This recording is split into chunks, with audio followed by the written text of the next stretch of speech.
Alphonse Murat. 5 choses à savoir sur sa vie et son œuvre. Même si son nom ne vous dit rien, vous avez probablement déjà vu les œuvres d'Alphonse Murat car il fut, à son époque, l'un des artistes les plus célèbres d'Europe. Voici 5 choses à savoir sur ce peintre, décorateur et affichiste considéré comme l'un des pionniers de la publicité. 1. Il a étudié et travaillé à Paris. Alphonse Murat, 1860 à 1939, était l'un des artistes les plus célèbres de son temps. Même s'il est né dans un petit village de Tchécoslovaquie, son travail est bien connu en France car il a étudié et travaillé à Paris. Après avoir étudié aux Beaux-Arts de Munich, il arrive à Paris en 1887 pour poursuivre ses études au sein de l'Académie Colarossi et de l'Académie Julian. Dans la capitale, où la création est stimulée par l'Exposition universelle de 1889, il travaille comme graphiste, crée des affiches publicitaires et illustre des catalogues, des calendriers et des livres. Il se fait embaucher par la première grande maison d'édition parisienne, Armand Collin. Après le succès de sa première affiche publicitaire pour la pièce Gismonda, Sarah Bernard l'engage et signe un contrat pour 6 ans. L'actrice n'est pas seulement sa muse. Elle contribue également à faire connaître son style à Paris. En partie grâce à Sarah Bernard, son travail acquiert une telle notoriété en France qu'il reçoit la médaille d'argent à l'Exposition universelle de 1900 et qu'il est nommé chevalier de la Légion d'honneur. 2. Il avait de multiples talents. Bien plus qu'un simple peintre, Alphonse Murat était un artiste aux multiples casquettes. On le connaît généralement pour son travail en tant qu'affichiste, graphiste et illustrateur. Mais saviez-vous que cet artiste tchécoslovaque était aussi architecte d'intérieur, décorateur et professeur d'art?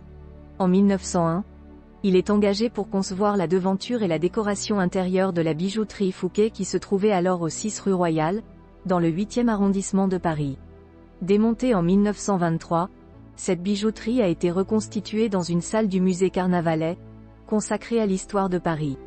Elle y est exposée en tant qu'exemple du style floral de l'Art nouveau, avec ses motifs végétaux et ses animaux réels ou mythiques. 3. Il est un représentant majeur de l'Art nouveau. Alphonse Murat est l'un des plus grands représentants du style Art nouveau, un mouvement artistique qui a marqué le tournant entre le 19e et le 20e siècle. Cet Art nouveau a connu son apogée aux alentours de 1905, avant de laisser la place à un autre style plus géométrique, l'Art déco. Ce courant artistique, apparu en réaction à l'industrialisation à outrance, se caractérise par l'utilisation de lignes courbes, de couleurs et de motifs inspirés de la nature comme les arbres, les fleurs et les animaux. Le raffinement, l'élégance et la modernité de ces motifs floraux se retrouvent dans les différentes créations de Murat, qu'il s'agisse d'affiches publicitaires, d'autres illustrations ou de décorations intérieures. Ce mouvement artistique très inventif est en effet un art total qui a pour vocation de créer un espace de vie favorable à l'épanouissement de l'homme moderne, dans les espaces intérieurs mais aussi dans l'espace public, comme en témoignent les célèbres bouches de métro parisiennes réalisées en 1900 par Hector Guimard. 4. Il est un précurseur de la publicité. Par son travail d'affichiste, Alphonse Murat est considéré comme l'un des précurseurs de la publicité. La fin du 19e siècle est l'âge d'or de l'affiche en tant que support publicitaire mais des peintres comme Toulouse-Lautrec n'hésitent pas à l'utiliser aussi comme moyen d'expression. Les affiches que Murat réalise pour l'actrice Sarah Bernard lui valent une certaine notoriété et font connaître son style délié, où les courbes féminines répondent aux motifs floraux. Il imagine aussi, dès 1896, une affiche publicitaire pour la marque de papier à cigarette Job. Cette affiche représentant une femme blonde en train de fumer est l'une des plus célèbres de l'auteur et il n'en existe pas moins de 5 variantes.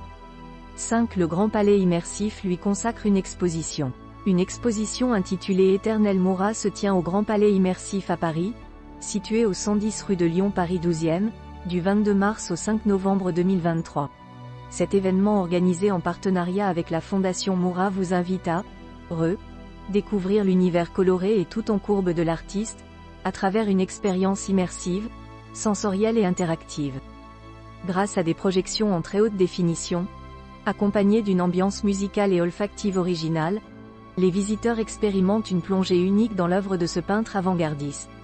Cette exposition spectaculaire est une belle occasion de découvrir cet artiste qui était déjà célèbre de son temps et dont l'influence se fait encore sentir aujourd'hui dans l'univers du street art, des mangas et du tatouage.